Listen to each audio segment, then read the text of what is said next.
Hi all, welcome to Study in PSC 10th Prelims Previous Maths Questions ആണ് discuss ചെയ്യുന്നത്. ഇന്നിവിടെ discuss ചെയ്യുന്നത് 2021 നടന്ന സ്റ്റേജ് 2 10th Prelims എക്സാമിനേഷന്റെ ക്വസ്റ്റ്യൻസും ആൻസേഴ്സും ആണ്. ഫസ്റ്റ് ക്വസ്റ്റ്യൻ 1.72ന്റെ പകുതിയോട് 0.42ന്റെ 1/3 കൂട്ടിയാൽ തുക. സൊല്യൂഷൻ 1.72ന്റെ പകുതി, അതായത് 1.72നെ 2 കൊണ്ട് ഹരിക്കുക, പ്ലസ് 0.42ന്റെ 1/3 കൂട്ടുക. 0.42ന്റെ 1/3 എന്ന് വെച്ചാൽ 0.42നെ 1/3 കൊണ്ട് ഗുണിക്കുക.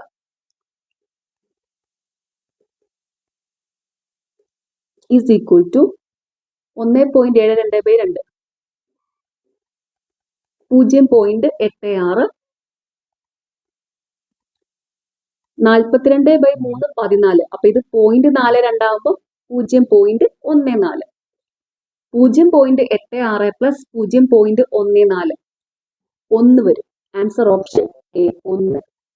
അടുത്ത question 617 plus 6.017 plus 0.617 plus 6.0017 is equal to എത്ര?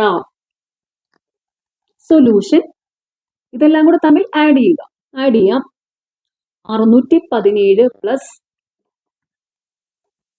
6.017 പ്ലസ് 0.617 പ്ലസ് 6.017 7 7 14 1 15 ശിഷ്ട 1 1 1 2 2 1 3 6 7 6 13 6 19 ശിഷ്ട 1 1 1 2 6 629.6357. Answer option C. അടുത്ത ക്വസ്റ്റ്യൻ 1നും 50നും ഇടയിൽ 6 കൊണ്ട് നിശേഷം ഹരിക്കാവുന്നതും അക്കങ്ങളുടെ തുക 6 ആയി വരുന്നതുമായ എത്ര രണ്ടക്ക സംഖ്യകളുണ്ട്? സൊല്യൂഷൻ 1നും 50നും ഇടയിലുള്ള 6ന്റെ രണ്ടക്ക ഗുണിതങ്ങൾ എഴുതുക. അതില് അക്കങ്ങളുടെ തുക 6 ആയിട്ട് വരുന്ന എത്ര സംഖ്യകളുണ്ടെന്ന് നോക്കുക. അപ്പൊ ഇവിടെ 12, 18, 24, 30, 36, 42, 48 ഇതാണ് സംഖ്യകൾ. 1നും 50നും ഇടയിലുള്ള 6ന്റെ രണ്ടക്കമുള്ള ഗുണിതങ്ങൾ.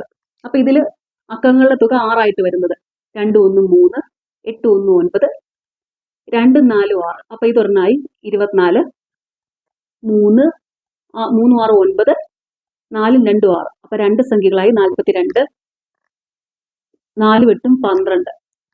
അപ്പൊ ഇതുമല്ല. അപ്പൊ ഇവിടെ രണ്ട് സംഖ്യകളാണ് 24 42. Answer option A 2. അടുത്ത ക്വസ്റ്റ്യൻ താഴെ കൊടുത്ത സംഖ്യകളിൽ 12ന്റെ ഗുണിതം ഏത്? സൊല്യൂഷൻ 12ന്റെ ഗുണിതം കണ്ടുപിടിക്കാനുള്ള മെത്തേഡാണ്. 12 വരുന്നത് 4 × 3 6 × 2 ഇങ്ങനെ രണ്ട് രീതിയിലാണ് 12. ഇതിൽ കോ പ്രൈം ആയിട്ടുള്ള സെറ്റ് എന്ന് നോക്കുക. 4 3 ഈ സംഖ്യകളുടെ ഉത്സാഹ 1 കോ പ്രൈം എന്ന് വെച്ചാൽ തന്നിരിക്കുന്ന സംഖ്യകളുടെ ഉത്സാഹ 1 ആണെങ്കിൽ അതിനെ കോ പ്രൈം നമ്പേഴ്സ് എന്ന് പറയുന്നത്. അപ്പൊ ഇവിടെ 4ന്റെയും 3ന്റെയും ഉത്സാഹ 1, 6ന്റെയും 2ന്റെയും ആണെങ്കിൽ ഉത്സാഹ 2 വരും. അപ്പൊ ഇത് വരത്തില്ല. 4 3 ആണ് നോക്കണ്ടേ. ഈ 4ന്റെയും 3ന്റെയും മൾട്ടിപ്പിൾ ആയിരിക്കും 12ന്റെയും മൾട്ടിപ്പിൾ. ഇത് നോക്കാം. ഒരു സംഖ്യ 4ന്റെ മൾട്ടിപ്പിൾ ആണെങ്കിൽ തന്നിരിക്കുന്ന സംഖ്യയുടെ ലാസ്റ്റ് 2 ഡിജിറ്റ് 4ന്റെ മൾട്ടിപ്പിൾ ആണെങ്കിൽ ആ സംഖ്യ 4ന്റെ മൾട്ടിപ്പിൾ ആയിരിക്കും. അപ്പൊ ഇവിടെ ഓപ്ഷൻ സിയിലാണെങ്കിൽ 45 ലാസ്റ്റ് 2 ഡിജിറ്റ്. 45 4ന്റെ മൾട്ടിപ്പിൾ അല്ല. അപ്പൊ ഇനി 3ന്റെ ചെക്ക് ചെയ്യേണ്ട ആവശ്യമില്ല, ഈ സംഖ്യ അല്ല. അടുത്തത് ഓപ്ഷൻ ഡിയിൽ 25 25ഉം 4ന്റെ മൾട്ടിപ്പിൾ അല്ല. അപ്പം ഇതുമല്ല. അടുത്ത ഇനി ഓപ്ഷൻ എയും ബിയും നോക്കാം. എയുടെ ലാസ്റ്റ് 2 ഡിജിറ്റ് 64. 64 4ന്റെ മൾട്ടിപ്പിൾ ആണ്. അപ്പൊ ഇത് ആവാനൊരു സാധ്യതയുണ്ട്. ഓപ്ഷൻ ബിയിലാണെങ്കിൽ 92. 92 4ന്റെ മൾട്ടിപ്പിൾ ആണ്. അപ്പൊ ഇതും ആവാനൊരു ചാൻസ് ഉണ്ട്. 4ന്റെ 3ന്റെ മൾട്ടിപ്പിൾ ആവണം. അപ്പൊ ഇനി അടുത്തത് 3 വെച്ച് നോക്കാം. ഒരു സംഖ്യ 3ന്റെ മൾട്ടിപ്പിൾ ആകണമെങ്കിൽ തന്നിരിക്കുന്ന സംഖ്യയിൽ അക്കങ്ങളുടെ തുക 3ഓ 3ന്റെ മൾട്ടിപ്പിളോ ആയിരിക്കണം. നോക്കാം. 6 3 9, 9 2 11, 11 6 17 4 21. 21 അക്കങ്ങളുടെ തുക 21 ആണ്. 21 3ന്റെ മൾട്ടിപ്പിൾ ആണ്. അപ്പൊ ഈ സംഖ്യ 4ന്റെ 3ന്റെ മൾട്ടിപ്പിൾ ആണ്. അതുകൊണ്ട് 12ന്റെ മൾട്ടിപ്പിൾ ആണ്. അപ്പൊ ആൻസർ ഓപ്ഷൻ എ. ഇതും കൂടെ ജസ്റ്റ് ഒന്ന് നോക്കാം. 3ന്റെ മൾട്ടിപ്പിൾ ആണോ എന്ന്. 3 6 9, 9 2 11, 11 9 20, 22. 22 3ന്റെ മൾട്ടിപ്പിൾ അല്ല. 4ന്റെ 3ന്റെ മൾട്ടിപ്പിൾ ആണെങ്കിലാണ് 12ന്റെ മൾട്ടിപ്പിൾ ആവുന്നത്. അപ്പോൾ ഇവിടെ ആൻസർ ഓപ്ഷൻ എ. അടുത്ത ക്വസ്റ്റ്യൻ, താഴെ പറയുന്നവയിൽ വലിയ ഭിന്നസംഖ്യ ഏത്? Option A 25/24, B 13/12, C 17/16, D 19/18. Solution. ഇങ്ങനെ ഒരു ക്വസ്റ്റ്യൻ കിട്ടിയാൽ അംശവും ഛേദവും തമ്മിലുള്ള വ്യത്യാസം സെയിം ആണോ എന്ന് നോക്കുക. അങ്ങനെ സെയിം ആണെങ്കിൽ അത് കണ്ടുപിടിക്കാൻ ഒരു ട്രിക്ക് ഉണ്ട്. അംശവും ഛേദവും തമ്മിലുള്ള വ്യത്യാസം സെയിം ആയിട്ട് വരികയും അതൊരു സാധാരണ ഭിന്നവും ആണെങ്കിൽ അവിടുത്തെ ചെറിയ ഛേദം വരുന്നത് ചെറിയ ഭിന്നസംഖ്യ ആയിരിക്കും, വലിയ ഛേദം വരുന്നത് വലിയ ഭിന്നസംഖ്യ ആയിരിക്കും. അതുപോലെ അംശവും ഛേദവും തമ്മിലുള്ള വ്യത്യാസം സെയിം ആയിട്ട് വരികയും അതൊരു വിഷമ ഭിന്നമാണെങ്കിൽ അവിടുത്തെ ചെറിയ ഛേദമുള്ളത് വലിയ ഭിന്നസംഖ്യ ആയിരിക്കും, വലിയ ഛേദമുള്ളത് ചെറിയ ഭിന്നസംഖ്യ ആയിരിക്കും. അപ്പൊ ഇതൊന്ന് നോക്കാം. ആദ്യം ഡിഫറൻസ് ഒന്ന് നോക്കാം. അംശവും ഛേദവും തമ്മിലുള്ള വ്യത്യാസം ഇവിടെ 25 - 24 1, 13 - 12 1, 17 - 16 1, 19 - 18 1. അപ്പൊ ഇവിടുത്തെ ഡിഫറൻസ് എല്ലാ ഭിന്നസംഖ്യകളിലും ഒന്നായിട്ടാണ് വന്നിരിക്കുന്നത്. അപ്പൊ ഡിഫറൻസ് സെയിം ആണ്. പിന്നെ ഇതൊരു സാധാരണ ഭിന്നമാണോ വിഷമ ഭിന്നാണോ നോക്കാം. സാധാരണ ഭിന്നമാണെങ്കിൽ ന്യൂമറേറ്റർ ലെസ് ദാൻ ഡിനോമിനേറ്റർ ആയിരിക്കും, അതായത് അംശം ഛേദത്തേക്കാൾ ചെറിയ സംഖ്യ ആയിരിക്കും. വിഷമ ഭിന്നമാണെങ്കിൽ ന്യൂമറേറ്റർ ഗ്രേറ്റർ ദാൻ ഡിനോമിനേറ്റർ ആയിരിക്കും, അതായത് അംശം ഛേദത്തേക്കാൾ വലിയ സംഖ്യ ആയിരിക്കും. അപ്പൊ ഇത് നോക്കാം. അപ്പൊ ഇവിടെ 25 24നേക്കാളും വലിയ സംഖ്യയാണ്, 13 12നേക്കാളും വലുതാണ്, 17 16നേക്കാളും വലുതാണ്, 19 18നേക്കാളും വലുതാണ്. അപ്പൊ ഇവിടെ ന്യൂമറേറ്റർ ഗ്രേറ്റർ ദാൻ ഡിനോമിനേറ്റർ. അപ്പൊ ഇതൊരു വിഷമ ഭിന്നമാണ്. വിഷമ ഭിന്നവും അംശവും ഛേദവും തമ്മിലുള്ള വ്യത്യാസവും സെയിം ആയിട്ട് വന്നാൽ അവിടെ ചെറിയ ഛേദമുള്ളതായിരിക്കും വലിയ ഭിന്നസംഖ്യ. അപ്പൊ ഇവിടെ 24 12 16 18 ഈ സംഖ്യകളാണ് ഛേദത്തിൽ വരുന്നത്. ഇതിൽ ചെറുതേതാ? 12. അപ്പൊ ഇവിടെ 13/12 ആയിരിക്കും ഇവിടുത്തെ വലിയ ഭിന്നസംഖ്യ. Answer option B. ഇനി ഈ സെറ്റിലെ ചെറിയ ഭിന്നസംഖ്യ എന്ന് പറയുന്നത് ഇവിടുത്തെ വലിയ ഛേദം വരുന്നതായിരിക്കും. അപ്പൊ ഇവിടെ 24 12 16 18 ഇതിൽ വലുതേതാ? 24. അപ്പൊ ഇവിടുത്തെ ചെറിയ ഭിന്നസംഖ്യ ഓപ്ഷൻ എ 25/24 ആയിരിക്കും. ഓക്കെ. അടുത്ത ക്വസ്റ്റ്യൻ, 3/4നേക്കാൾ വലുതും 9/4നേക്കാൾ ചെറുതുമായ ഭിന്നസംഖ്യ. സൊല്യൂഷൻ. 3/4നേക്കാൾ വലുതും 9/4നേക്കാൾ ചെറുതുമായ ഭിന്നസംഖ്യ എന്ന് പറയുമ്പോൾ അത് 3/4നും 9/4നും ഇടയിലുള്ള ഒരു ഭിന്നസംഖ്യ ആയിരിക്കും. ഇതിന് രണ്ടിനും ഇടയിൽ. അപ്പൊ ഇത് കണ്ടുപിടിക്കാനുള്ള ട്രിക്ക് ഇതാണ്. 3/4 ഇവിടെ ന്യൂമറേറ്ററിൽ ഒരു 0 കൊടുക്കുക, ഡിനോമിനേറ്റർ കൊണ്ട് ഡിവൈഡ് ചെയ്യുക. അപ്പൊ ഇതിങ്ങനെ വരും 30/4. 4 7 28 7 സംതിങ് വരും. പോയിന്റ് കഴിഞ്ഞുള്ള വാല്യൂ എടുക്കണ്ട, ജസ്റ്റ് ഇത് 7 ആയിട്ട് എടുക്കുക. 9/4 ന്യൂമറേറ്ററിൽ ഒരു 0 കൊടുക്കുക, ഡിനോമിനേറ്റർ കൊണ്ട് ഹരിക്കുക. അപ്പൊ ഇത്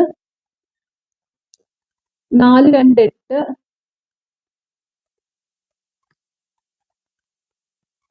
4 2 8 22 സംതിങ് വരും.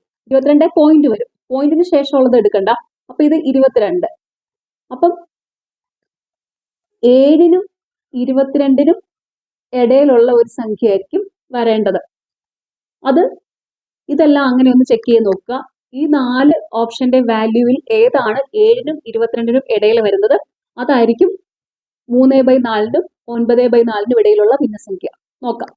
അപ്പൊ ഇത് 8/3, ന്യൂമറേറ്ററിൽ ഒരു 0 കൊടുത്തു, 80 ആയി. 80/3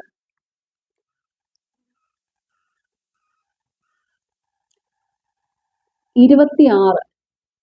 26 7നും 22നും ഇടയിലല്ല, അപ്പൊ ഓപ്ഷൻ എ അല്ല. അടുത്തത് ഓപ്ഷൻ ബി 11/6, ന്യൂമറേറ്ററിൽ ഒരു 0 കൊടുത്തു, 110/6. 6 6 6 5 6 8 48. 18 18 7നും 22നും ഇടയിലുള്ള ഒരു സംഖ്യയാണ്. അപ്പൊ ഇവിടെ ഓപ്ഷൻ ബി ആയിരിക്കും ആൻസർ, 11/6. ഇനിയിപ്പം സിയും ഡിയും ചെക്ക് ചെയ്യേണ്ട ആവശ്യമില്ല, ആൻസർ കിട്ടിക്കഴിഞ്ഞു. അടുത്ത ക്വസ്റ്റ്യൻ ഡിലീറ്റഡ് ആണ്. അതിന്റെ അടുത്ത ക്വസ്റ്റ്യൻ, മണിക്കൂറിൽ 120 കിലോമീറ്റർ വേഗത്തിൽ സഞ്ചരിക്കുന്ന ഒരു വാഹനത്തിന് 80 കിലോമീറ്റർ സഞ്ചരിക്കാൻ വേണ്ട സമയം. സൊല്യൂഷൻ. ടൈം കണ്ടുപിടിക്കാനുള്ള ഫോർമുലയാണ് time T is equal to distance by speed. ഇവിടെ distance 80 kilometre, speed 120 kilometre per hour. Value substitute ചെയ്യാം. Time T is equal to distance 80 by speed 120.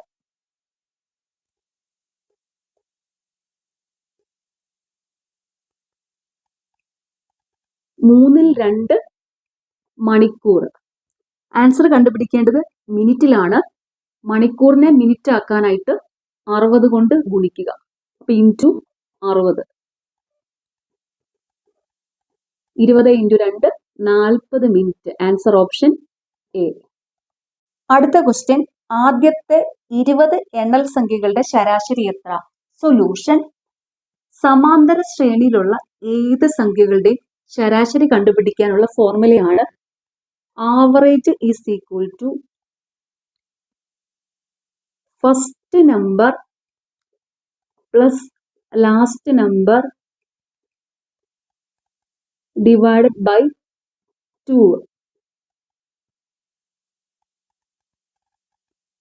സമാന്തര ശ്രേണി എന്ന് വെച്ചാൽ അടുത്തടുത്ത സംഖ്യകൾ തമ്മിലുള്ള പൊതുവ്യത്യാസം സെയിം ആയിരിക്കും. എണ്ണൽ സംഖ്യകള്, ഒറ്റ സംഖ്യകള്, ഇരട്ട സംഖ്യകള്, ഇതെല്ലാം സമാന്തര ശ്രേണിക്ക് ഉദാഹരണങ്ങളാണ്.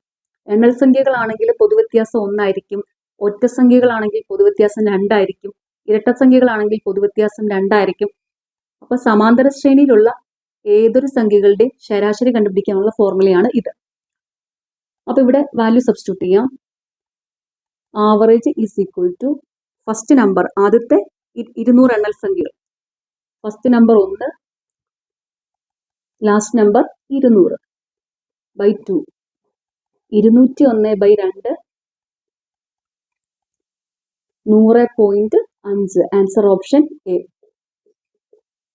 അടുത്ത ക്വസ്റ്റ്യൻ, ഒരു വ്യാപാരി റേഡിയോ വാങ്ങിയ വില 3000 രൂപ 20% കൂട്ടി വിലയിട്ടു. അദ്ദേഹത്തിന് 8% ലാഭം കിട്ടിയാൽ മതി എങ്കിൽ എത്ര ശതമാനം ഡിസ്കൗണ്ട്? സൊല്യൂഷൻ. ഇവിടെ ഡിസ്കൗണ്ട് എത്ര ശതമാനം എന്നാണ് കണ്ടുപിടിക്കേണ്ടത്.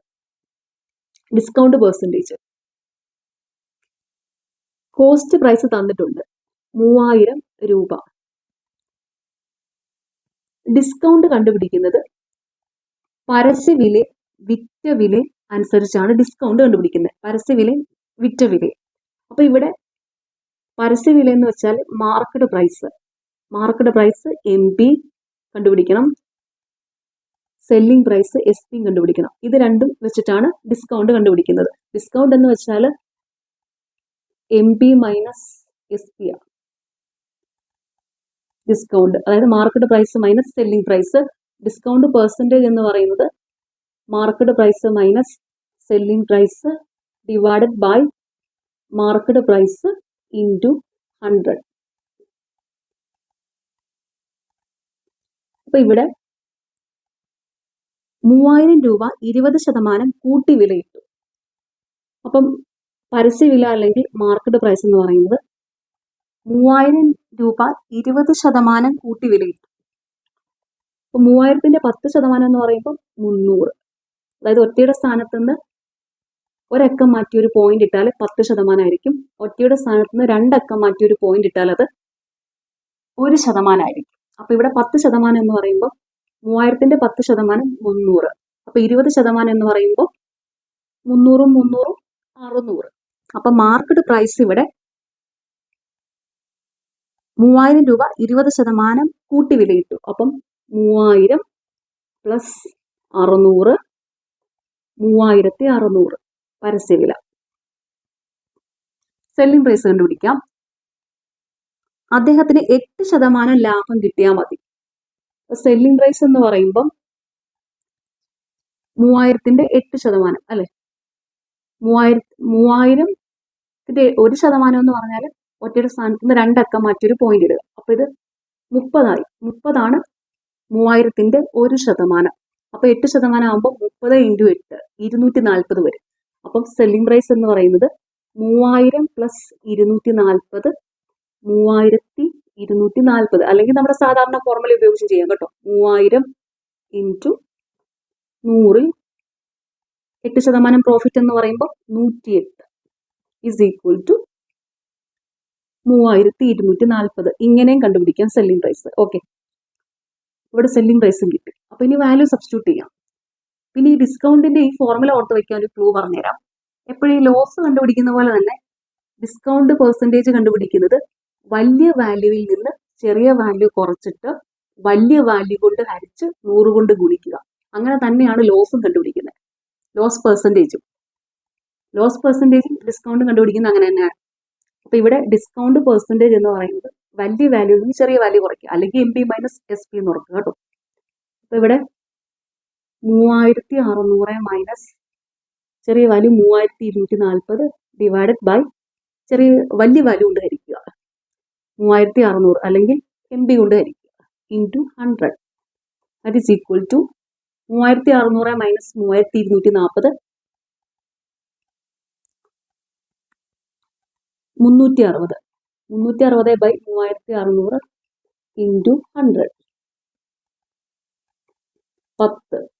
10% ഡിസ്കൗണ്ട്. Answer option C. അടുത്ത ക്വസ്റ്റ്യൻ 2, 3, 5, 7 എന്ന സംഖ്യാശ്രേണിയിലെ അടുത്ത പദം ഏത്? സൊല്യൂഷൻ. ഈ സംഖ്യാശ്രേണി എങ്ങനെയാ വന്നിരിക്കുന്നത് നോക്കുക. 2, 3, 5, 7 ഇത് 2 മുതലുള്ള തുടർച്ചയായ അഭാജ്യസംഖ്യകളാണ് ഈ സീരീസിലുള്ളത്. 2, 3, 5, 7. അപ്പൊ ഇനി അടുത്ത അഭാജ്യസംഖ്യ 7 കഴിഞ്ഞുള്ളത് 11 ആണ്. അപ്പൊ ആൻസർ ഓപ്ഷൻ ബി 11. അടുത്ത ക്വസ്റ്റ്യൻ 2 = 0, 3 = 3, 4 = 6, 5 = 9 എന്നാൽ 7 = എത്ര? സൊല്യൂഷൻ. ഇതെങ്ങനെ വന്നിരിക്കുന്നത് നോക്കാം. ഇവിടെ 2, 3, 4, 5, അതായത് 2 + 1 3, 3 + 1 4, 4 + 1 5. ഇവിടെ ആണെങ്കിൽ 0, 3, 6, 9. അപ്പൊ ഇത് 0 + 3 3, 3 + 3 6, 6 + 3 9. അപ്പൊ ഇവിടെ LHSൽ ലെഫ്റ്റ് ഹാൻഡ് സൈഡിൽ 1 കൂട്ടി പോയേക്കുവാണ്. RHS റൈറ്റ് ഹാൻഡ് സൈഡിൽ 3 വീതം കൂട്ടി പോയേക്കുക. അപ്പൊ ഇനി അടുത്തതോ 5 കഴിഞ്ഞാൽ എത്ര? 5 + 1 6 ഈസ് ഈക്വൽ ടു 9 + 3 12. അടുത്തത് 6 + 1 7 is equal to 12 + 3 15. 7 is equal to 15. Answer option B. അടുത്ത ക്വസ്റ്റ്യൻ പ്ലസ് ഗുണനത്തെയും മൈനസ് ഹരണത്തെയും ഇൻറ്റു സങ്കലനത്തെയും ഡിവിഷൻ വ്യവകലനത്തെയും സൂചിപ്പിക്കുന്നുവെങ്കിൽ 35 × 20 പ്ലസ് 25/15 മൈനസ് 5 എത്ര? സൊല്യൂഷൻ. ഇത് സൈൻ മാറ്റിയിട്ട് ചെയ്യേണ്ട പ്രോബ്ലംസ് ആണ്. അതായത് ചിഹ്നങ്ങൾ മാറ്റിയിട്ട് സോൾവ് ചെയ്യുക. അപ്പൊ ഇവിടെ ചിഹ്നങ്ങൾ മാറ്റാം. പ്ലസ് ഗുണനത്തെ, അപ്പൊ പ്ലസ് ഗുണനായിട്ട് മാറി. മൈനസ് ഹരണത്തെ, അപ്പൊ ഇവിടെ മൈനസ് ഹരണമായിട്ട് മാറി. ഇൻറ്റു സങ്കലനത്തെ, അപ്പൊ ഇൻറ്റു ഇവിടെ സങ്കലനായിട്ട് മാറി.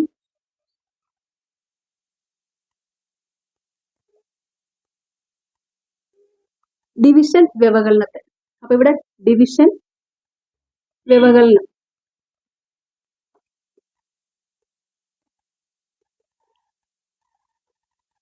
ഓക്കെ. അപ്പൊ ഇവിടെ സൈൻ മാറ്റി കഴിഞ്ഞു. ഇനി ഇത് സോൾവ് ചെയ്യാം. അഡീഷൻ, സബ്ട്രാക്ഷൻ, മൾട്ടിപ്ലിക്കേഷൻ, ഡിവിഷൻ ഇതുപോലെയുള്ള കാൽക്കുലേഷൻസ് എല്ലാം ചെയ്യേണ്ടത് ബോഡ്മാസ് റൂൾ ഉപയോഗിച്ച BODMAS bracket of division, multiplication, addition, subtraction. അതായത് ബ്രാക്കറ്റിൽ എന്തെങ്കിലും കാൽക്കുലേഷൻ ഉണ്ടെങ്കിൽ അത് ആദ്യം ചെയ്യണം. കാൽക്കുലേഷൻസ് എല്ലാം ചെയ്യേണ്ട ഓർഡർ ആദ്യം ഡിവിഷൻ ചെയ്യണം, പിന്നെ മൾട്ടിപ്ലിക്കേഷൻ, പിന്നെ അഡീഷൻ, പിന്നെ സബ്ട്രാക്ഷൻ, ഇങ്ങനെ വേണം. അപ്പൊ ഇവിടെ ബ്രാക്കറ്റിനുള്ളിലെ കാൽക്കുലേഷൻ വേണം ആദ്യം ചെയ്യാനായിട്ട്. അതായത് ഏറ്റവും അകത്തുള്ള ബ്രാക്കറ്റിലെ വേണം ആദ്യം ചെയ്യാൻ. അപ്പൊ ഇവിടെ 35 + 20 55. ഈ കാൽക്കുലേഷൻ ചെയ്യുമ്പോൾ ഈ ബ്രാക്കറ്റ് അങ്ങ് മാറി കിട്ടും. ഓക്കെ, അപ്പൊ ഇവിടെ ബ്രാക്കറ്റ് മാറി. 55 ഇൻറ്റു അടുത്തത് 25 - 15 10. അപ്പൊ ഈ ബ്രാക്കറ്റ് ഒന്ന് മാറി കിട്ടി. പിന്നെ ഈ ഒരു ബ്രാക്കറ്റ് ഇവിടെ ബൈ 5. അപ്പൊ ഇനി ഈ ബ്രാക്കറ്റിൽ വേണം ചെയ്യാനായിട്ട്. അപ്പൊ ഇത് 55 × 10 550. അപ്പൊ ഈ ബ്രാക്കറ്റും പോയി. 550/5 110 ആണ് ആൻസർ, ഓപ്ഷൻ എ. അടുത്ത ക്വസ്റ്റ്യൻ 32 × 43 = 23 34. 47 × 67 = 74 76 ആയാൽ 13 × 72 എന്തായിരിക്കും? സൊല്യൂഷൻ ഇതെങ്ങനെയാ വന്നിരിക്കുന്നത് നോക്കുക. അപ്പൊ ഇവിടെ 32 × 43 = 23 34. അതായത് 32നെ തിരിച്ചെഴുതി 23, അതുപോലെ 43നെ തിരിച്ചെഴുതി 34. അങ്ങനെയാണ് ഇത് വന്നിരിക്കുന്നത്. അടുത്തത് 47 × 67 = 74 76. 47നെ തിരിച്ചെഴുതി 74, 67നെ തിരിച്ചെഴുതി 76. അപ്പം 13 × 72 = 13നെ തിരിച്ചെഴുതുക. 13നെ തിരിച്ചെഴുതിയാൽ 31, 72നെ തിരിച്ചെഴുതുക 27. 31 27. ആൻസർ ഓപ്ഷൻ ഡി ആണ്. അടുത്ത ക്വസ്റ്റ്യൻ ഡാഷ് എന്ന വാക്ക് ഇന്റലിജൻസ് എന്ന വാക്കിൽ നിന്ന് സൃഷ്ടിക്കുവാൻ സാധിക്കുകയില്ല. സൊല്യൂഷൻ ഇതിന്റെ അർത്ഥം ഈ തന്നിരിക്കുന്ന വാക്കിലെ അക്ഷരങ്ങൾ ഉപയോഗിച്ച് ഉണ്ടാക്കാൻ പറ്റാത്ത വാക്ക് ഏതാണോ അതായിരിക്കും ഈ തന്നിരിക്കുന്ന വാക്ക് ഉപയോഗിച്ച് സൃഷ്ടിക്കാൻ കഴിയാത്ത വാക്ക്. അപ്പൊ ഇവിടെ നോക്കേണ്ടത് ഈ തന്നിരിക്കുന്ന വാക്കിലെ അക്ഷരങ്ങളെ കൂടാതെ വേറെ ഏതെങ്കിലും അക്ഷരം ചേർന്ന ഏതെങ്കിലും വാക്കുണ്ടെങ്കിൽ അതായിരിക്കും ഈ വാക്കിൽ നിന്ന് സൃഷ്ടിക്കാൻ പറ്റാത്തത്. അത് നോക്കിയാൽ മതി. അപ്പൊ ഇവിടെ ഈ 4 ഓപ്ഷൻസിൽ നോക്കുമ്പോൾ ക്യാൻസൽ കാണുമ്പോഴേ മനസ്സിലാക്കാൻ പറ്റുന്നുണ്ട്. ക്യാൻസലിൽ ഒരു എ ഉണ്ട്, ഇന്റലിജൻസിൽ എ ഇല്ല. അപ്പൊ ഇവിടെ ആൻസർ ഓപ്ഷൻ ഡി ക്യാൻസൽ ആണ് ഇന്റലിജൻസ് എന്ന വാക്കിൽ നിന്ന് സൃഷ്ടിക്കാൻ സാധിക്കാത്തത്. പിന്നെ ബാക്കിയുള്ളതൊന്നും ചെക്ക് ചെയ്യേണ്ട പോലും ആവശ്യമില്ല.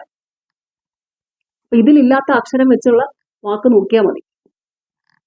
അടുത്ത ക്വസ്റ്റ്യൻ എക്സാമിനേഷൻ ഡാഷുമായി ബന്ധമില്ല. സൊല്യൂഷൻ ഇങ്ങനെ ഒരു വാക്ക് തന്നിട്ട് അതുമായിട്ട് ബന്ധമില്ലാത്ത വാക്ക് ഏതെന്ന് ചോദിച്ചാൽ അതിന്റെ അർത്ഥം ഈ തന്നിരിക്കുന്ന വാക്കിലെ അക്ഷരങ്ങൾ ഉപയോഗിച്ച് ഉണ്ടാക്കാൻ പറ്റാത്ത വാക്ക് ഏതാണോ അതായിരിക്കും ഇതുമായിട്ട് ബന്ധമില്ലാത്തത്. അത് തിരിച്ചറിയാനുള്ള ഏറ്റവും എളുപ്പ വഴി എന്ന് വെച്ചാൽ ഈ തന്നിരിക്കുന്ന വാക്കിലെ അക്ഷരങ്ങളെ കൂടാതെ വേറെ ഏതെങ്കിലും അക്ഷരങ്ങൾ ഉപയോഗിച്ച് ഏതെങ്കിലും വാക്കുണ്ടെങ്കിൽ അതായിരിക്കും ഇതിന്റെ ഉത്തരം. അപ്പം ഇവിടെ നോക്കുമ്പോൾ എക്സാമിനേഷൻ ഈ ഓപ്ഷൻസ് നോക്കുമ്പോഴേ മനസ്സിലാക്കാൻ പറ്റും. ഓപ്ഷൻ ഡി ആക്ഷനിൽ ഒരു സി ഉണ്ട്, എക്സാമിനേഷനിൽ സി ഇല്ല. അപ്പം ഇവിടുത്തെ ആൻസർ എക്സാമിനേഷനുമായി ബന്ധമില്ലാത്തത് ഓപ്ഷൻ ഡി ആക്ഷൻ ആണ്. പിന്നെ ബാക്കിയുള്ളതൊന്നും ചെക്ക് ചെയ്യേണ്ട ആവശ്യമില്ല. പിന്നെ ചിലപ്പം നമുക്ക് ഇങ്ങനെ ഒരു ക്വസ്റ്റ്യൻ കിട്ടിക്കഴിയുമ്പോൾ ചില ആൾക്കാർ വിചാരിക്കും ഈ വാക്കുമായിട്ട് ബന്ധമില്ലെന്ന് പറയുമ്പോൾ ഇതിന്റെ ഈ മീനിങ് വൈസ് നോക്കാറുണ്ട്. പക്ഷേ മാത്സിൽ ഇത് മിക്കപ്പോഴും ചോദിക്കുന്നത് ഇതുമായിട്ട് ബന്ധമില്ലാത്ത വാക്ക് എന്ന് ചോദിച്ചാൽ ഇതിലെ അക്ഷരങ്ങൾ ഉപയോഗിച്ച് ഉണ്ടാക്കാൻ പറ്റാത്ത വാക്കാണ് കണ്ടുപിടിക്കുന്നത് കേട്ടോ. ഓക്കെ, അപ്പൊ അത് നിങ്ങൾക്ക് ജസ്റ്റ് ഈ ഓപ്ഷൻ നോക്കുമ്പോൾ പെട്ടെന്ന് മനസ്സിലാക്കാൻ പറ്റും ഇത് ഏത് ടൈപ്പ് ആണ്. അടുത്ത ക്വസ്റ്റ്യൻ അച്ഛന്റെയും മകന്റെയും വയസ്സ് തമ്മിലുള്ള അനുപാതം 5:2. 10 വർഷത്തിന് ശേഷം അച്ഛന്റെ വയസ്സ് മകന്റെ വയസ്സിന്റെ ഇരട്ടിയാണെങ്കിൽ ഇപ്പോൾ മകന്റെ പ്രായം എന്ത്? സൊല്യൂഷൻ അപ്പൊ ഇവിടെ അച്ഛന്റെ മകന്റെ വയസ്സ് തമ്മിലുള്ള അനുപാതം 5:2. അതായത് ഇപ്പൊ ഫാദറിന്റെ സണ്ണിന്റെ വയസ്സുകളുടെ അനുപാതമാണ് 5:2. 10 വർഷത്തിന് ശേഷം അച്ഛന്റെ വയസ്സ് മകന്റെ വയസ്സിന്റെ ഇരട്ടിയാകും. അപ്പം ഫാദർ ആൻഡ് സൺ റേഷ്യോ എന്ന് പറയുന്നത് 2:1 ആയിരിക്കും 10 വർഷത്തിന് ശേഷം, ആഫ്റ്റർ 10 years. 5:2 എന്നുള്ളത് ഇപ്പോഴത്തെ വയസ്സുകളുടെ റേഷ്യോ ആണ്. അപ്പൊ മകന്റെ ഇപ്പോഴത്തെ പ്രായമാണ് കണ്ടുപിടിക്കേണ്ടത്. ഇപ്പൊ അച്ഛന്റെ വയസ്സ് എന്ന് പറയുന്നത് ഫാദർ 5x ആ. 5നെ 5x ആയിട്ട് എടുക്കുക, സണ്ണ് 2x ആയിട്ട് എടുക്കുക. ഓക്കെ, അപ്പൊ ഈ തന്നിരിക്കുന്ന കണ്ടീഷൻ ഒന്ന് എഴുതുക. അതായത് അച്ഛന്റെ മകന്റെ വയസ്സ് തമ്മിലുള്ള അനുപാതം 5:2. 10 വർഷത്തിന് ശേഷം അച്ഛന്റെ വയസ്സ് മകന്റെ വയസ്സിന്റെ ഇരട്ടിയാകും. അപ്പൊ ഇതിങ്ങനെ വരും: 5x, ഇപ്പോഴത്തെ അച്ഛന്റെ പ്രായം 5x, 10 വർഷത്തിന് ശേഷം, അപ്പൊ 10 ആഡ് ചെയ്യുക, പ്ലസ് 10 ഡിവൈഡഡ് ബൈ മകൻ ഇപ്പം 2x വയസ്സാണ്, 10 വർഷത്തിന് ശേഷം 2x പ്ലസ് 10 ആയിരിക്കും. അതെന്ന് പറയുന്നത് 2:1 ആയിട്ടാണ് മാറിയിരിക്കുന്നത്. അച്ഛനാണെങ്കിൽ 2 ആണ്, മകനാണെങ്കിൽ 1 വരും. അപ്പം ഇതിൽ നിന്ന് എക്സിന്റെ വാല്യൂ കണ്ടുപിടിക്കുക. ഈ എക്സിന്റെ വാല്യൂ ഈ ഫാദറിലും സണ്ണിലും കൊടുത്താൽ ഇപ്പോഴത്തെ അവരുടെ വയസ്സുകൾ കിട്ടും. അപ്പൊ ഇത് എക്സിന്റെ വാല്യൂ കണ്ടുപിടിക്കാം. ക്രോസ് മൾട്ടിപ്ലൈ ചെയ്യുക. അപ്പൊ ഇതിങ്ങനെ വരും: 5x plus 10 into 1 is equal to 2x plus 10 into 2. അപ്പൊ ഇത് 5x plus 10 is equal to 4x plus 20. 5x minus 4x is equal to 20 minus 10. Therefore, x is equal to 20 minus 10, 10.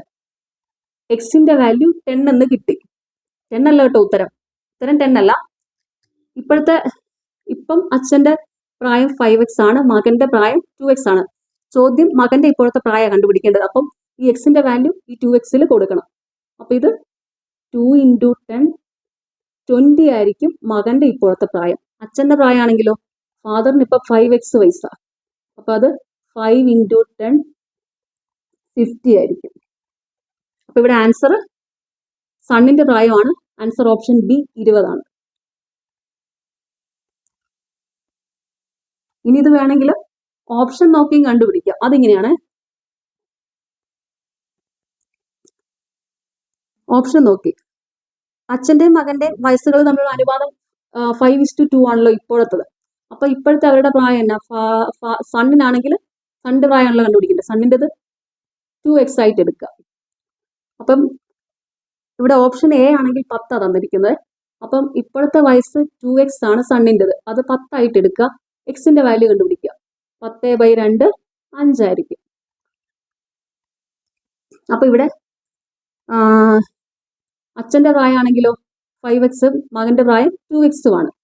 അപ്പൊ ഇത് 5×5 25 വരും, 5×2 10 വരും. 10 വർഷത്തിന് ശേഷം അച്ഛനാണെങ്കിൽ 35 വരും. 25 + 10 35. മകനാണെങ്കിൽ 10 + 10 20 വരും. 20 35 വരുന്നത്. അപ്പം ഇവിടെ സെക്കൻഡ് കണ്ടീഷൻ 10 വർഷത്തിന് ശേഷം അച്ഛന്റെ വയസ്സ് മകന്റെ വയസ്സിന്റെ ഇരട്ടിയായിരിക്കണം. അപ്പൊ ഇത് ഈ കണ്ടീഷൻ തെറ്റാ, ഇത് തെറ്റാ.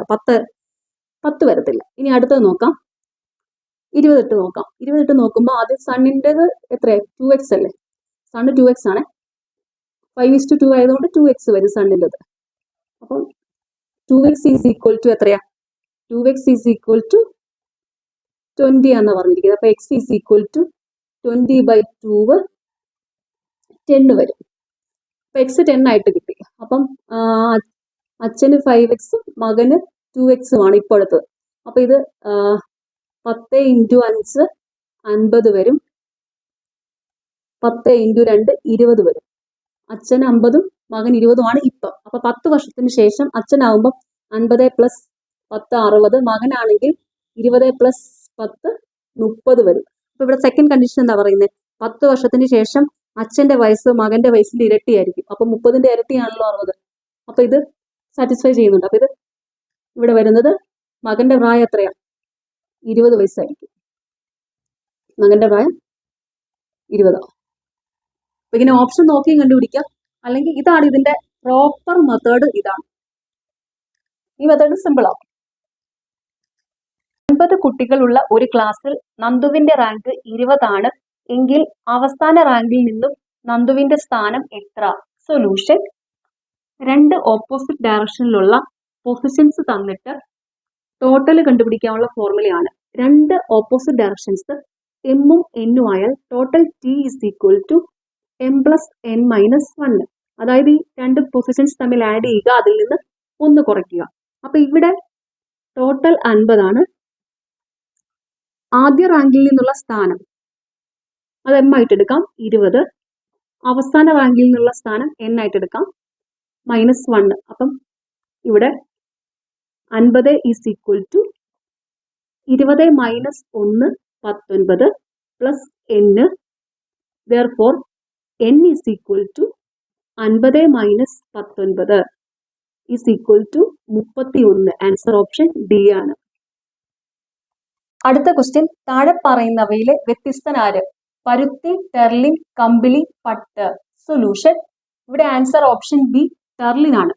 ടെർലിൻ ഒരു ആർട്ടിഫിഷ്യൽ ഫൈബർ ആണ്, അതായത് കൃത്രിമ നാരാണ്. ബാക്കിയുള്ള പരുത്തി, കമ്പിളി, പട്ട് ഇത് മൂന്നും നാച്ചുറൽ ഫൈബർ ആണ്. Answer option B. Last question, താഴെ കൊടുത്തിരിക്കുന്ന പദങ്ങളിൽ മറ്റുള്ളവയിൽ നിന്നും വ്യത്യസ്തമായ പദം ഏത്? Torch, phone, battery, radio. Solution. ഇവിടെ ബാറ്ററി ആണ് വ്യത്യസ്തനായത്. ഓപ്ഷൻ സി ബാറ്ററി ആണ്. കാരണം ടോർച്ച്, ഫോണ്, റേഡിയോ ഇതൊക്കെ പ്രവർത്തിപ്പിക്കാൻ ഉപയോഗിക്കുന്ന വസ്തുവാണ് ബാറ്ററി. അപ്പൊ ഇവിടെ ബാറ്ററി ആണ് വ്യത്യസ്തൻ. ഓക്കെ, നിങ്ങൾക്ക് ഈ ചാനൽ ഇഷ്ടപ്പെടുന്നുണ്ടെങ്കിൽ സബ്സ്ക്രൈബ് ചെയ്യണം, സപ്പോർട്ട് ചെയ്യണം. Thank you.